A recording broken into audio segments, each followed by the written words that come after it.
ভাল হাতৰ আখৰ শিক্ষাৰ এক অতি গুৰুত্বপূৰ্ণ অংগ। হাতৰ আখৰ প্ৰত্যেক ব্যক্তি তথা ছাত্ৰ জীৱনৰ এক গুৰুত্বপূৰ্ণ বিষয়বস্তু।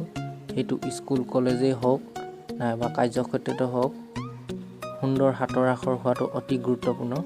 নমস্কাৰ বন্ধুসকল, আজি আমি এই ভিডিঅ'টোৰ জৰিয়তে হাতৰ আখৰ কেনেকৈ ভাল কৰিব পাৰি তাৰ কিছুমান পদ্ধতিৰ বিষয়ে আলোচনা কৰিম। আহকচোন ভিডিঅ'টো আৰম্ভ কৰোঁ।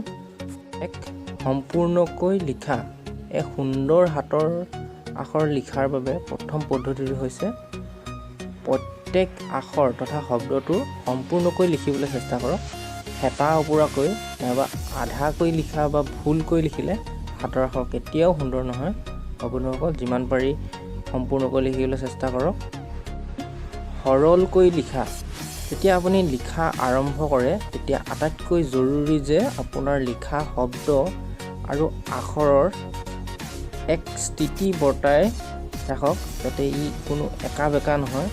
যদি আপুনি লিখাবিলাক সৰলকৈ বা পোনকৈ লিখে তেতিয়া ই পঢ়িবলৈ আৰু বুজিবলৈ আৰু লগতে দেখিবলৈ সুন্দৰ হয়।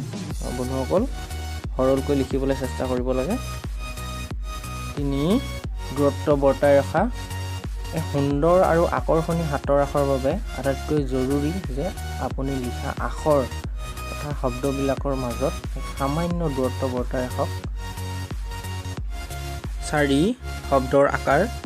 আখৰবিলাকৰ সামান্য আকাৰ হোৱাটো সুন্দৰ হাতৰ আখৰৰ এক গুৰুত্বপূৰ্ণ দিশ।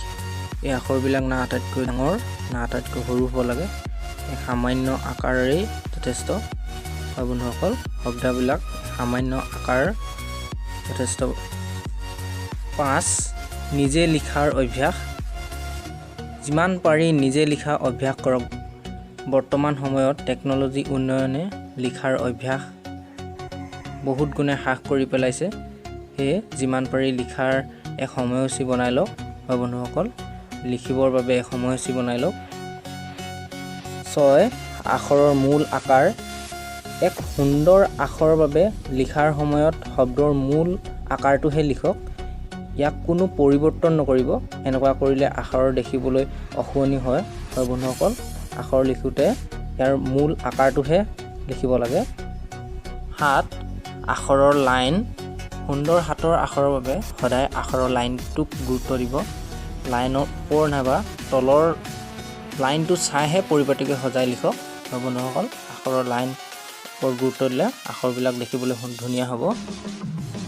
8. চাফ চিকুণ। সুন্দৰ হাতৰ আখৰৰ বাবে সদায় চাফ চিকুণ অতি গুৰুত্বপূৰ্ণ।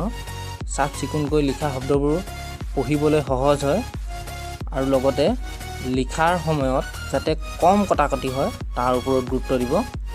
হয় বন্ধুসকল, আখৰবিলাক সদায় চাফ চিকুণকৈ লিখিবলৈ চেষ্টা কৰক। 9. কলম বা পেঞ্চিলৰ ব্যৱহাৰ। হাতৰ আখৰ লিখিবৰ বাবে আটাইতকৈ গুৰুত্বপূৰ্ণ পদ্ধতিটো হ'ল কলম বা পেঞ্চিলৰ ব্যৱহাৰ। সুন্দৰ হাতৰ আখৰৰ বাবে কলম বা পেঞ্চিলডাল আপোনাৰ নিজৰ পচন্দৰ অনুসৰি কিনি লওক। আৰু কলম বা পেঞ্চিলডাল ধৰোঁতে আপুনি বহুত টানকৈ নাইবা বহুত ঢিলাকৈ অথবা একেবাৰে তলত একেবাৰে ওপৰত ধৰিব নালাগে। এক সামান্য অৰ্থাৎ নিশ্চিত দূৰত্বতে ধৰিব লাগে। বন্ধুসকল, এক নিশ্চিত দূৰত্ব ধৰি ৰাখিব।